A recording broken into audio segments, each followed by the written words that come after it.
అందరికీ నమస్కారం. రాష్ట్ర ప్రజలకి, శ్రేయ ప్రజలకి, ప్రతి ఒక్కళ్ళకి ఒక సోదరుడు, ఆ సోదరుడు తల్లి తండ్రి ఆవేదన.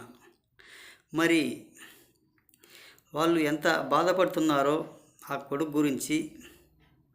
మరి వాళ్ళు అంత బాధపడేటప్పుడు మరి ఒక తల్లి తండ్రి అయినప్పుడు కొడుకులకు చెప్పుకోవలసిన బాధ్యతలు ఉన్నాయా లేదా ఒక్కసారి చెప్పండి.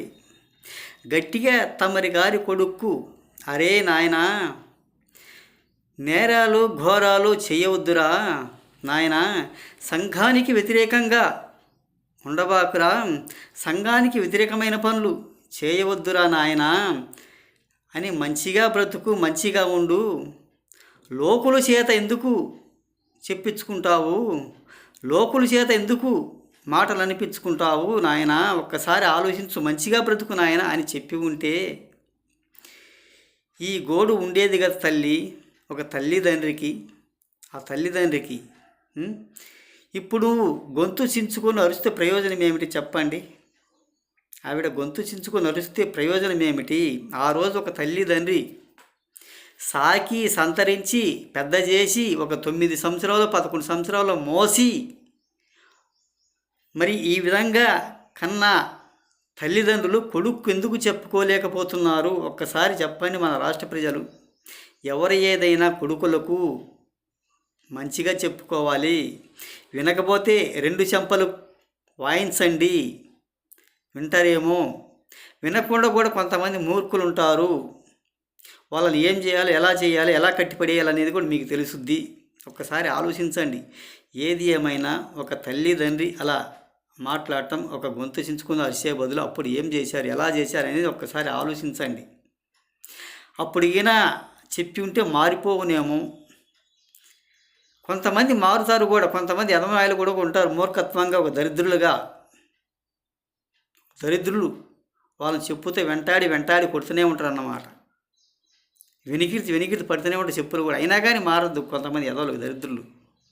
ఒక్కసారి ఆలోచించండి.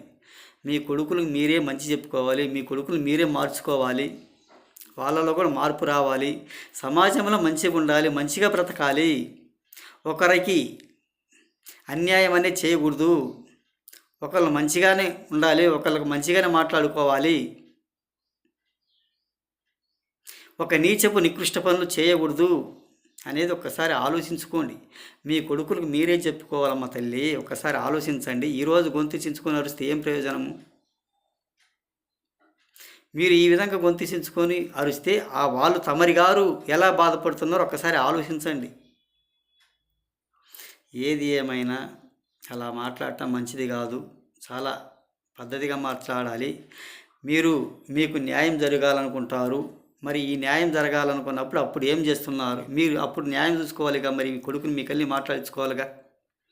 ఇలాంటి దరిద్ర పనులు, నీచపు నికృష్ట పనులు చేయబాకండి అనేది తెలుసుకోవాలి. మీరు కూడా ఊరక ఆంబోతుల్లాగా ఊర్ల మీద వదిలేసి జనాల మీద వదిలేయడం కాదు. ఒకసారి ఆలోచించుకోండి. మీ కొడుకులకు మీరే గుణపాఠం చెప్పుకోవాలి, మీ పిల్లలకు మీరే గుణపాఠం చెప్పుకోవాలి, మీ కళ్ళు తిప్పుకోవాలి. ఎవడో ఒకటి ఎదవ ఉంటే ఈ ముగ్గురు కలిసి వాడరు కలిసి వాళ్ళు కూడా పెద్ద ఎదవలు అయిపోతారు అన్నమాట. ఎవరో ఒకటి తాగిపోతాడు, తాగుతూ ఉంటే ఇంకా ముగ్గురు కూడా మంచిలు వాళ్ళతో పాటు పోతూనే ఉంటారు అన్నమాట తాగటానికి. చెరపకురా చెడేవురు అనేది మీరు చెడిపోకూడదు, చెరుపు చేయకూడదు అనేది ఒకసారి ఆలోచించుకోండి. ఏది ఏమైనా ముగ్గురు తాగేవాళ్ళంటే ఒకడు మంచివాడు ఉన్నాడు అనుకో, అన్నీ కూడా అదే ప్రకారంగా చేయాలి అని అనుకుంటారన్నమాట. ఒక్కసారి ఆలోచించండి.